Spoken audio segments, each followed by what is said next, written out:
Normal बातमी गेल्या वर्षी एक वेळा केले तुमचे फोटो घ्या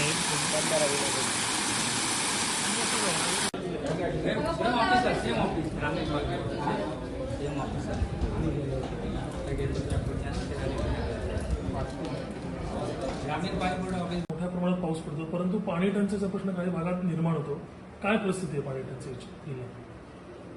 सिंधुदुर्ग जिल्ह्यामध्ये जवळपास यावर्षी जर बघितलं तर सरासरी 3297 मिमी एवढा पाऊस पडलेला आहे.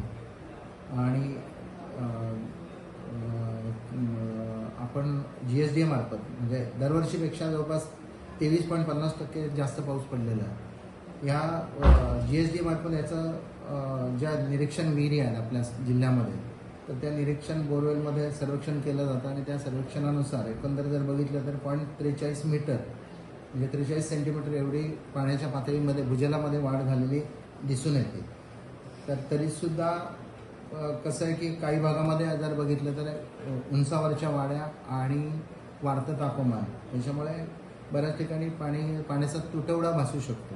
तर तो जो तुटवडा आहे तो भासू नये किंवा नागरिकांना त्याच्यासाठी म्हणजे त्रास होऊ नये याच्यासाठी आपण पाणी टंचाई निवारण कृती आराखडा दरवर्षी आपण करतो. गेली 3 वर्ष जवळपास आपण पाणी टंचाई निवारण कृती आराखडा केलेला नाही आहे. आणि यावर्षी आपण म्हणजे तापमानामधील जी वाढ आहे त्याच्या हे करून आपण जवळपास 12 गावे आणि 302 वाड्यांमध्ये जवळपास 7 उपाययोजना आपण या ठिकाणी 9 उपाययोजना आहेत, त्यापैकी 7 उपाययोजना आपण इथे घेतो. याच्यामध्ये नपापू विशेष दुरुस्त करणे, त्याच्यामध्ये 12 गावामधील 24 वाड्या आहेत. विंधन विहीर विशेष दुरुस्त करणे मध्ये 33 वाड्यांचा समावेश आहे. नवीन विंधन विहीर घेण्यामध्ये 125 वाड्यांच्या ठिकाणी आपण प्रस्तावित करतोय. तात्पुरती पूरक योजना घेण्यामध्ये 12 गावे मधल्या 12 वाड्यांमध्ये आपण प्रस्तावित करतोय. विहीर खोल करणे गाळ करणे 108 वाड्यांमध्ये आपण प्रस्तावित करतो. अशा एकंदर 12 गावे आणि 302 वाड्यांमध्ये ह्या आपण उपाययोजना प्रस्तावित करतो. एकंदर जो आराखडा आहे पाणी टंचाई निवारण कृती आराखडा जो आहे तो 5,78,00,000 आपण प्रस्तावित केलेला आहे.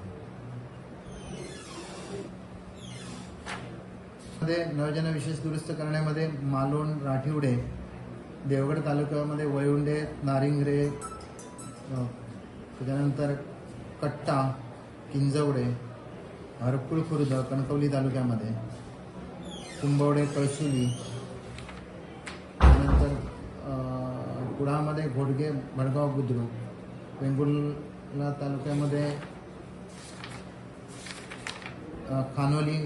खानोलीच्या काही वाड्या आहेत. अशा ठिकाणी आपण प्रामुख्याने हा टंचाई आराखडा प्रस्तावित करतो.